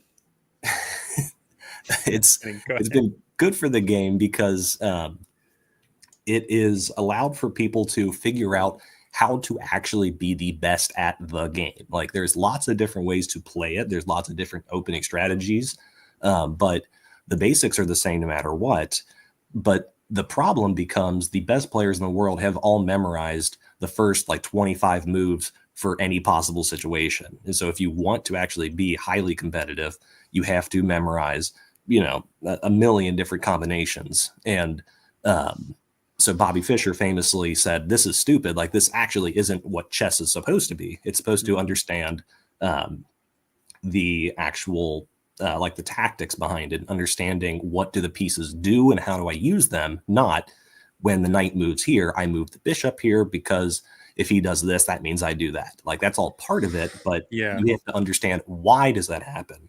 And theory kind of cuts all that out. So he came up with Fischer random chess, which is just taking the back pieces and reorganizing them. And they're just random. So every single game is going to be completely different because you can no longer say, well, I use this opening, because your pieces aren't the same pieces anymore. You can't make the same move because you might be opening yourself up to something terrible because you weren't paying attention. So it's a completely brand new way to do it. People don't really pay attention to variants of chess. People are still playing chess today. People don't really care about changing the rules to chess. How does this relate to RPGs? It is the exact opposite. At the very, very beginning of RPGs, they said, well, we're not really going to focus on the rules. We are going to instead tell you, just change the rules and play however you want. Yeah. And what that meant is that RPGs has not had this moment of purification, in a sense, that people were really able to come down and figure out how is the best way to play them, because people have always been playing them differently. So what was the BROXTer doing really was trying to go back and say, nope, let's start here. Let's take the rules and figure out, how do you actually figure out how to do it? How do you do it correctly? And then the next step is saying, we have this system, but now we have better fundamentals than everyone else does. We can now take it to the next step. We say that, like, AD&D rules as written, and then all the ankle biters the past couple of days have saying, you can't really do rules as written. It's impossible because of semantics, or whatever the case may be, like the dumbest possible, and it completely misses the point. It's not like we're sitting here like, you have to follow the rules because we're autistic. Like, some of us might be, but that's not the point. That's not the reason we're doing it. We're doing it because we want to figure out, how do you actually figure out how to play this style of game the best possible way. What's your best idea as to how we got here? What is here? I mean, how did we get to the point where? Okay, I need to catch my brain up to my mouth, or catch my mouth up to my brain. While you were talking, it occurred to me that the way that we played changed, and as it did, the things that were necessary for how we used to play stopped being understood, became vestigial, and fell off. And like one-to-one time, encumbrance, mass combat, things like that. Do you mind if I take this one real quick? Yeah, please do, Intanius. do. How did we get, like, why did we not play with all the rules? I have to say this because R-Dubs is calling me a little sissy in the Living Earth server for not interrupting Rumpf. So I have to, strike now. Do it. I think the real reason why, and this is also relating to a comment made by a friend of mine, Jake Boy, in the chat. The reason why, we don't pay attention to the rules as much really just comes down to the fact that we're dealing with like single, like player groups. You play with the same 5 people. You're very insularized. You don't really need to. You kind of create your own idiosyncrasies in this little like kind of club, this little like play group you've created.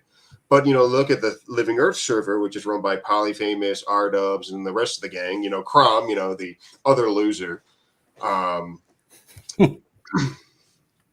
And just wanted to pause there, just to really let that sink in. Anyways, I was saying, those guys are running multiple games in the, like multiple referees are running, in a consistent world. So in situations like that, that's when rule specificity matters. That's when you have to start caring, when you start getting to these big games. Gary talks about the 50 player game with with a couple of referees. You need a consistency of play across the rules, and the easiest way to get across that is rules is written. And I think that since we focused from like big groups of guys, now we just have a group of 5 people playing the same characters from beginning to end of whatever story's crafted. That's where the game's kind of changed. That's when we need it. We don't really need to, do this thing that other people talk about. I won't name names, but he really likes his step people, and he really loves barbecues. And and there's a professional racket of guys playing competitive Dungeons and Dragons. We don't really need to do that. We just need to start encouraging people to run multiple games in the same consistent setting, and that will kind of encourage this type of play. You have to start worrying about the calendar. You have to start worrying about multiple players and parties. All of that will kind of naturally develop from that, and referee workload will dramatically drop off as a result of multiple different people running it. Like, guys, I don't feel like running this week. Make R-dubs do it. As an example, a perfect example. That's where I think why we are where we are and how we can fix it. Well said. That's why he's the champ. Oh, Crafty Matt says, my favorite is when they tell us there's no wrong to play. Unless we tell them we play raw, then suddenly it's the wrong way to play.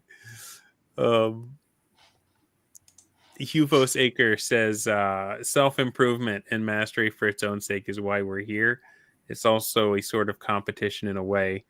R-Dubs points out RPGs had personal scoring in the 70s tournaments. There was competition, but it went out of style with Dragonlance. Personal player goals. Bradford says, once you start linking up the tables, you need a proper rule set and to use them. So I think that part is the answer. I think some people say, well, there is a faction that says nobody ever played that way. Gary was being facetious. He was trying to bilk dollars. He was trying to steal IP. That's what Rob kind of intimated. And I believe him. I mean, who else to believe about that? The guy that knew him personally. Also, just being in the BroSR, I can recognize that that's true and still prefer the written, what Gary wrote over what he and Rob and anybody played or said they played, because I have played by those rules, and whether even Gary recognized it or not, I have seen the difference it makes, and the difference for me is compelling. And so, and the other thing is, I've seen a bunch of games from that time that all talk about 1-to-1 time is at the best. No, 2-to-1 time is better. 4-to-1. It's not like that was a strange concept that Gary just, oh, by the way, put in at the last minute to make a few wargamers happy. Or maybe it was. I don't know. I am not in a position to second guess Rob Kuntz, except insofar as I have played with the rules that were written down, and they are objectively better for me. They are more fun. They lead to me thinking about the game when I'm not playing it. They lead to more engagement. And so some people say it's, well, when we stop doing that. Some people say, well, it's Dragonlance is the thing that poisoned us away from it. Everyone got into these on the rails. The story became the main point instead of the world being the main character. The spotlight shrunk down to one party, and that became the thing. Maybe it was that. Maybe it was American television and like these episodic shows like the A-Team and Star Trek, where there was an ensemble cast of main characters that had all the adventures, and that subtly imprinted on us. Either way, as Bradford says, once you start linking up the tables, you need a proper rule set. Once PvP comes knocking on the door, making it up on the fly or doing it different than the next table over no longer washes, because then you're not being fair to one group or the other. Then they can start saying that referee has an agenda, or that referee doesn't know the rules, or whatever. Once you start going for the dream, which is multiple tables, playing 1-to-1, sending troops to each other's campaigns like happened at the beginning. This is Featherstone stuff. This is Hybori campaign. That's he's an aggressively English guy. The Tony Bath? Who reads it. Tony Yeah, Bat. Thank you. there we go. Yeah, Tony got a Bat. question I for mean, Jay. yeah. And What I do don't you know have? why, as a role-playing game player, the mass combat is always alluring to me, the Battle of Helm's Deep. And I don't know why, when I'm a war gamer, I'm always making up little stories about individual units that survive a bunch of stuff. And like it's like the two call to each other, even though they're not the same. Well, that brings us back to the latest BROXT event, BROXT Right on. Battleground. We circled back. We got there.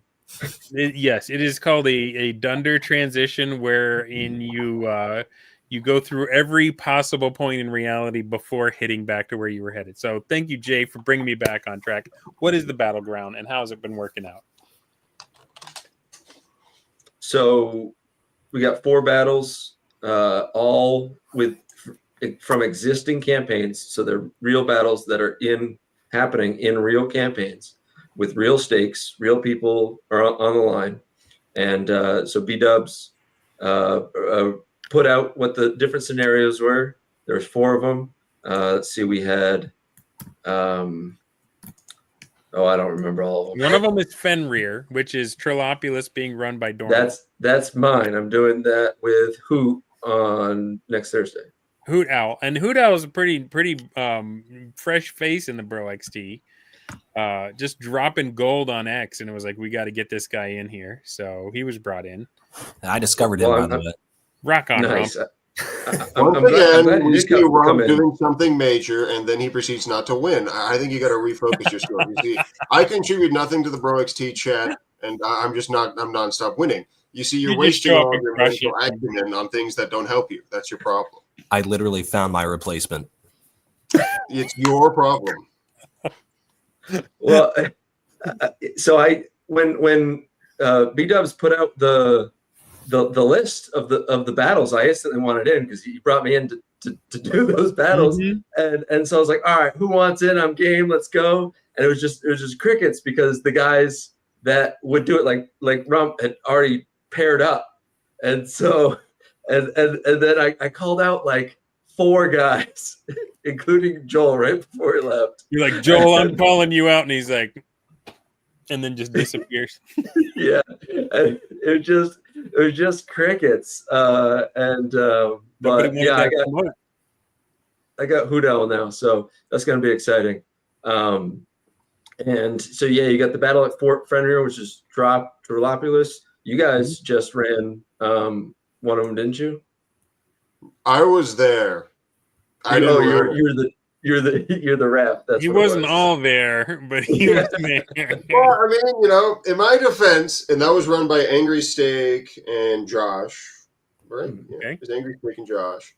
Angry Steak's going by Jareth now, and he's got he's playing the Goblin King and Jesus Acres, Goblin D's Nutstein. He's a bit of an oddball. It's whatever.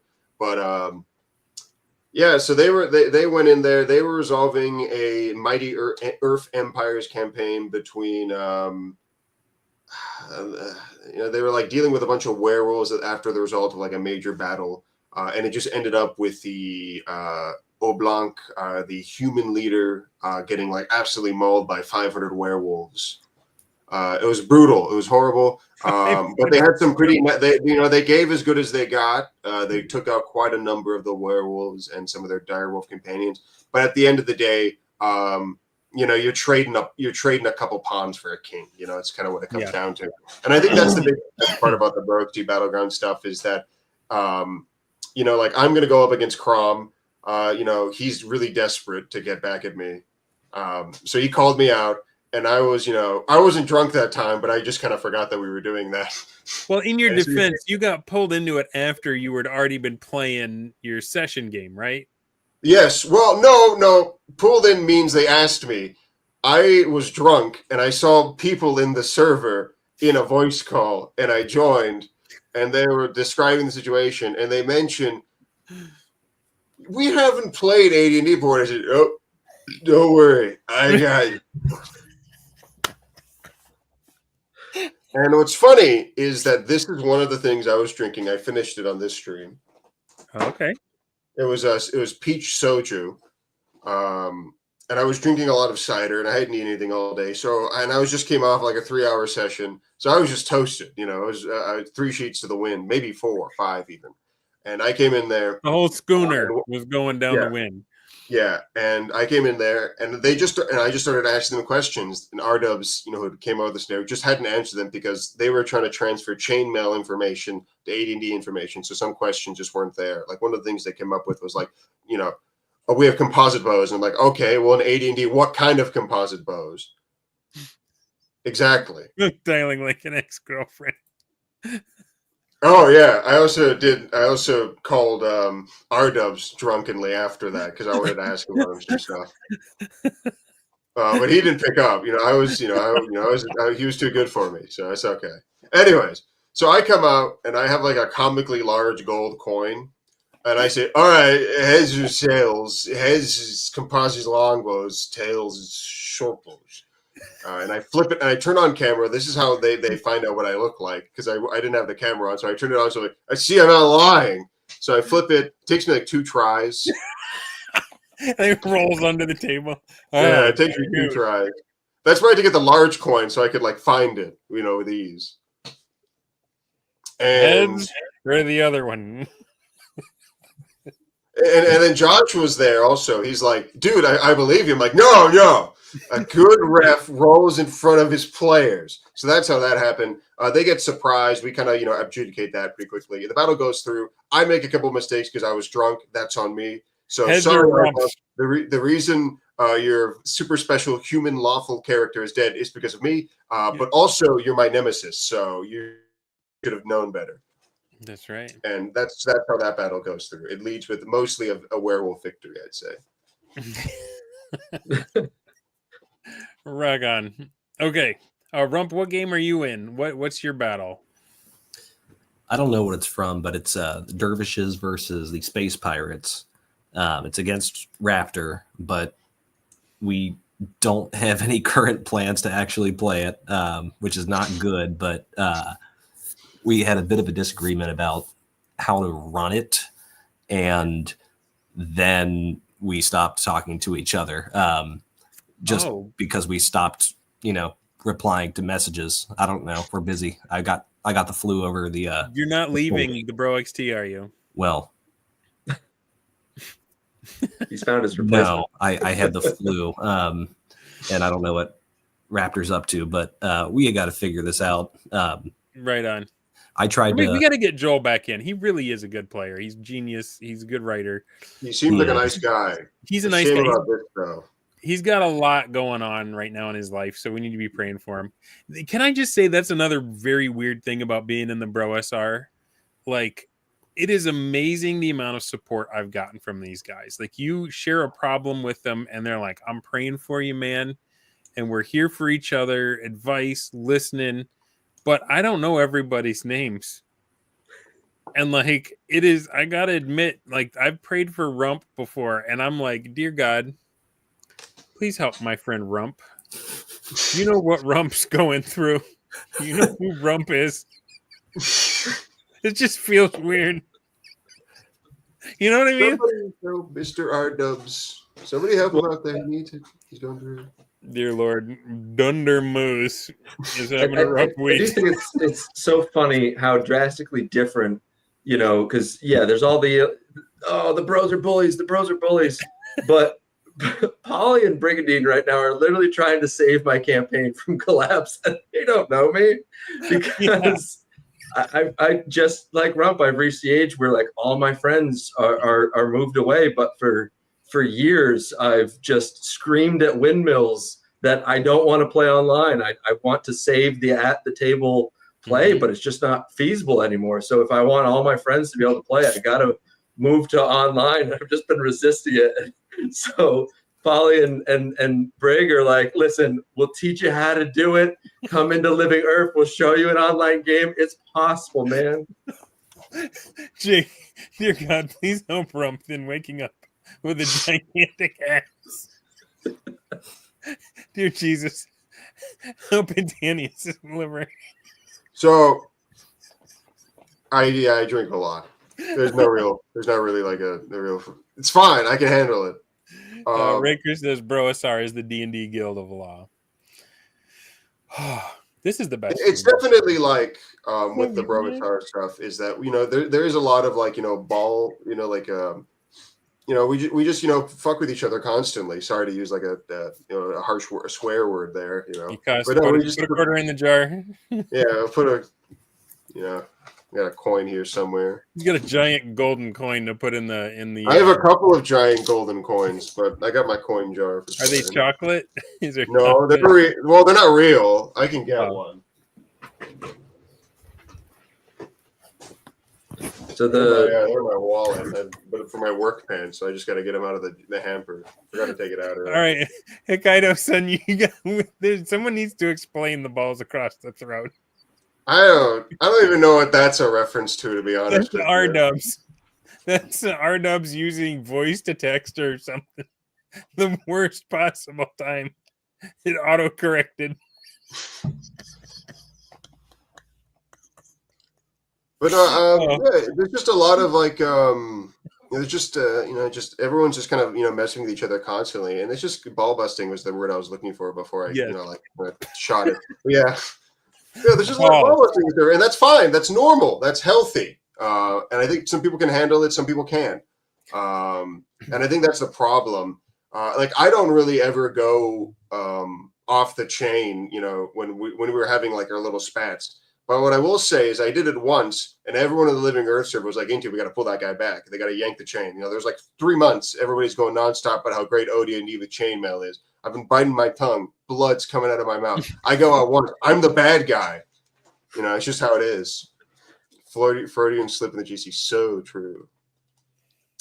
I think that's what it is. It's just I think everybody in the Brosar is mostly just a pretty nice guy. Except Jeffro, he's evil, but we already knew that, as we discussed earlier. He's an evil genius. He gave us everything that we were having fun with, so he gets a pass. He's like House MD. Yeah, he's allowed it. But it's like he was rude to me, but he cured my lupus, so it's okay. It's never lupus. You always got to rule it out. But what I wanted to ask Jay is, since you're the one that's currently running like a pretty a game with a lot of like high level people just kind of duking it out, how has that been working out for you? Because I'm about to try to do that for my game right now. So my biggest mistake was definitely just what system I picked. I should have just used AD&D, but I used a BX based one that's a little rough. That's a mistake. So what I do is I have them every week by Friday. They got to submit their orders. Those orders are for an entire week. Then on Saturday, I play with the players at the table that adventure throughout that week. And then every once in a while, we'll have when there's a big convergence, we'll have a actual session, Bronstein. And I've done 2 of them in person and 1 on Discord. And the biggest thing was when I gave them all high-level characters is that some of them just wanted to then just try everything. And they're like, oh, I got kingdoms and units. And they're like, I just want to play Civ now with all the cool toys I got. And I had to like beat them into submission. No, you're going to fight these other guys and you're going to like it. It has been good. Shoving everybody towards each other as a DM of Steen. So in my latest write-up that I did, I wrote it's a recap, but at the very end, I wrote how I am funneling them in together. Because one of the other things that I got to do is I unfortunately these are all people I know. These are like I just want to keep in touch with my buddy in Kuwait. He's stationed there, or friends I hadn't seen in a long time. My stepdad's in the game. My brother-in-law. It's just all these people, and they don't know the like bro mentality. Yeah, and a lot of them, even the ones who have a lot of D&D experience, it comes from 3.5 and 5th edition. So they just want to go to the amusement park. They learned off Critical Role. it's not all there. Some of them are great. Don't get me wrong, but so a lot of it is me trying to funnel them in a direction and try to do the conflict. So what I did was the whole situation. I'm calling it the Dragon Wars, and you don't have to do dragons. I did, but you could do like demigods or demons, whatever. Just high level beings, and you pick like 3 or 5 of them, and then they're at war, and they're at war over territory, like Old Testament gods, you know, in Book of Samuel when David's like, "Don't push me out. I don't want to worship other gods," you know, like so. They're fighting over territory, and what I did is I said, okay, these gods are playing the great game, and they're fighting over the territory, and they got to try to hold and conquer the territory. And based on how much territory they have, they can have a number of agents. So when a player dies, oh, don't worry, they're not dead. They can become an agent of this god, but now they have to work for him because he has their soul. That's and right. so, and if that god loses, now they're really dead. And so what it causes is you now have teams, and now you have tribes, you know, tribal identity. And so because you know what land needs to get conquered, and I synced it up with the moon cycle, because we're using a real calendar. And so I synced it up with the moon calendar. That's when it's week by week, but you know, it's fine. And then so they know when they on the full moon, they know they can mark one of the hexes is theirs, and on the new moon they can clear it. So there's specific places and specific times that you almost force these convergences, and because the territory needs to be held, territory can only be held by boots on the ground.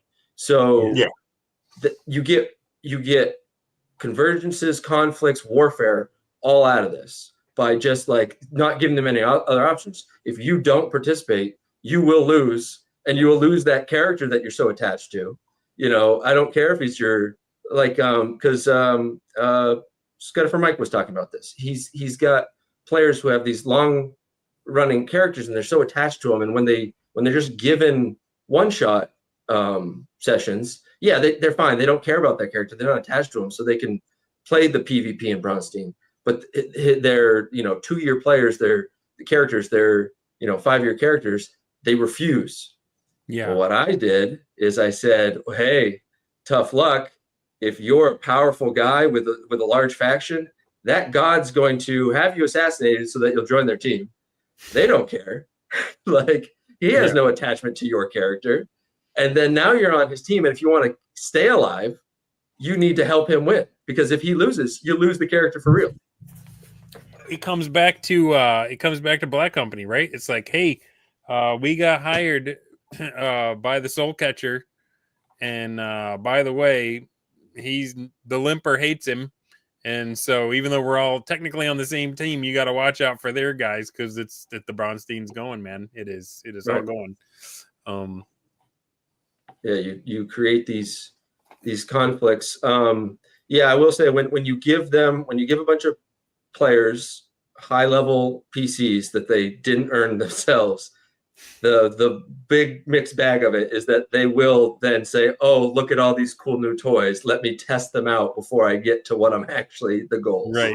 And you kind of just have to brace yourself for that. Jake boy, thanks for $2 more. Black Company mentioned, let's go. I'm picking up the fact that Jake might be a fan of that series. He likes the Black Company. He likes Wheel of Time. So if you want to give your money, you just got to keep referencing those two things.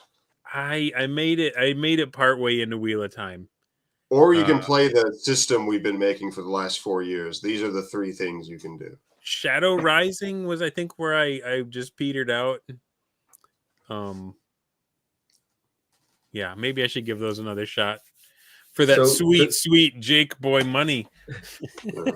To loop back real quick to BROXT Battlefield, because I generate so much warfare in the campaign, I've had a bunch of small skirmishes and 2 really large battles with close to 1,000 or over 1,000 troops, and those 2 big ones each had over 6 factions all involved. And what I found by running multiple of these battles and adjudicate them with other guys at it's not necessarily the guys that control those factions that are running them, but it'll be guys from the group. And I've used multiple different warfare systems, and dude, the one in the back of BROXTer, the BROXTer method, where it's just scaling. Yeah. It's so simple for players who don't know. Like, I like war games a lot. That's how I came into D&D. Was I played a lot of Risk with my friends and read The Hobbit, and I was like 9. And my stepdad, who learned to play D&D in the Army, AD&D, he was like, "Hey, I want to bond with my new stepson. Let me teach you how to play AD&D. You seem like you like it." Yeah, I did. Yeah. But the BROXTer method, they don't need to know this other system. Like, don't get me wrong, I love chainmail.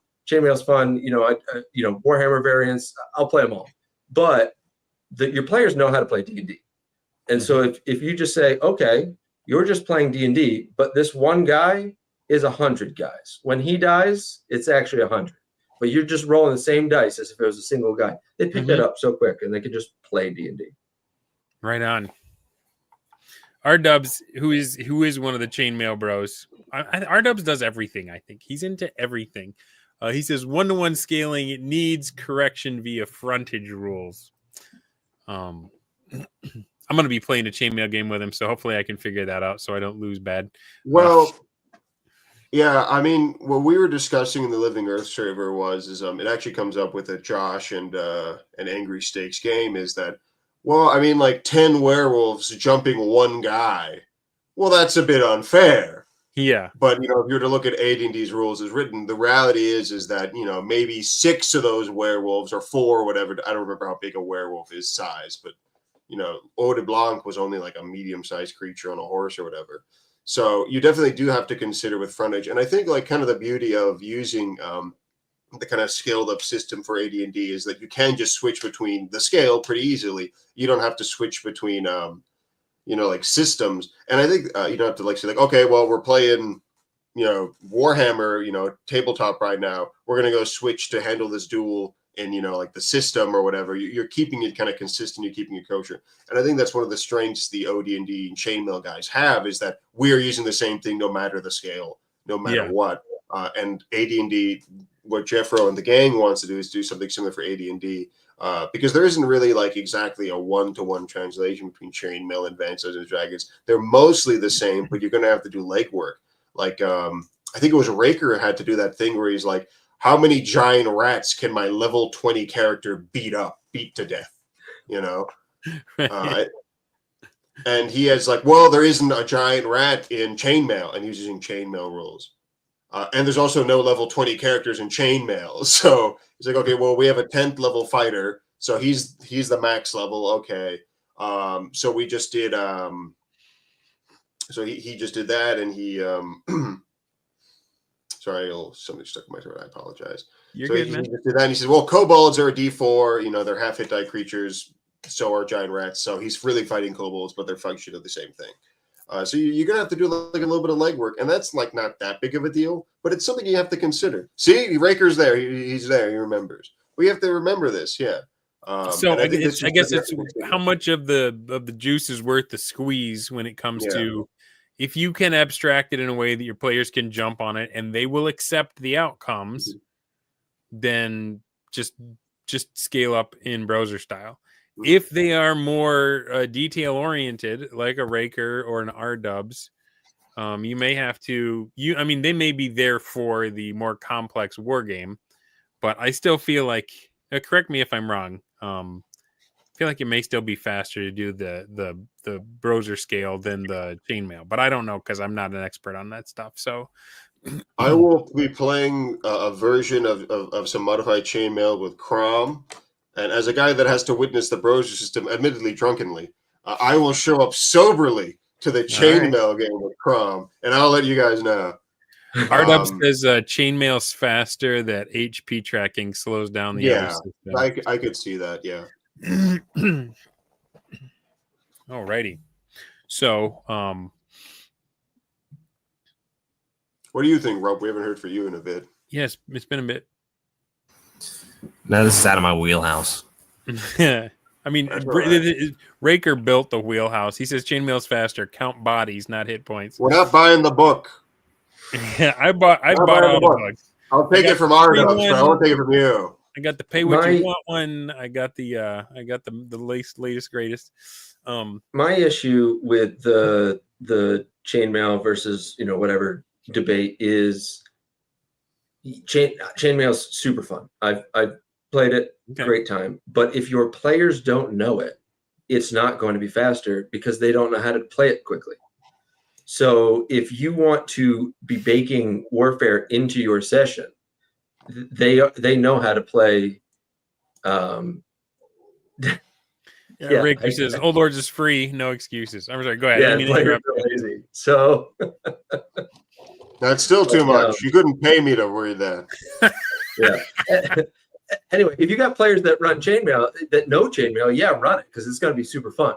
But if you're at a table and suddenly some warfare comes up, and you got guys that have never done it, you just hand them a stat block, and you go, hey, that's what you got, and then you can just go and it keeps moving. You can have the epic battles. Now, but if you got the guys that know the complex systems, then they can have fun doing that. It's just what you have access to.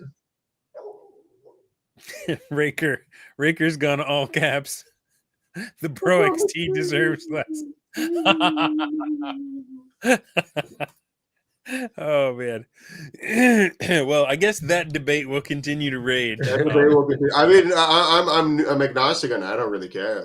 I need to learn more and not just read the rules. I need to play them so that I can come to a good conclusion. But I do like what Jay's saying as far as everybody that already knows first edition rules on that, which that might not be everybody either. But if you can make it easier for your players to ease into it, because I do feel like there is a bit of a speed bump for role-playing game players to get to wargaming. There shouldn't be. It should be easy, but it depends on your players, and some of them are just no, I want to play Lord of the Rings. I want my little party to have the spotlight.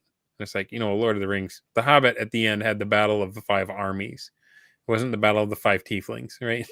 So, or even Lord of the Rings, it ends with there's numerous major battles throughout where we don't even see some of the some specific characters because the spotlights change to somebody else.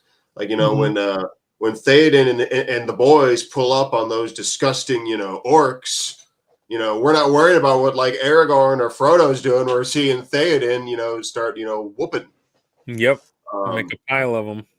Yeah, and then the same thing with Frodo and Sam. All the attention is being drawn by the army at the gate, at the Black Gate. They're doing their own thing. It's perfectly normal. There's very few well-written stories that you just focus on 2 guys throughout the entirety of it. Yeah, you got the Star Wars ending where you got the 3 different. Okay, so but even in Star Wars, Luke is Red 5 leading a whole squadron of X-wings. So he's literally at the controls of a fighter. One could say he's wargaming, hypothetically. Could say he's wargaming. He's got his retinue. So we're 2 hours into this show. I don't want to keep you guys up all night. I feel like I could though. This has been a lot of fun. Jay, you didn't even think you'd have much to add, bro. Once you got started, you're like, it's coming out. I started ranting. What, in the final estimation from what you've seen so far, is the BROXT good for D&D? Is the BROXT good for the BROSR, for the debate? Are you glad you're taking part? Do you regret it? Well, I'm certain some people regret where they're standing in it. Should have known you were going to say that. It's a good one. You gotta juice this stuff.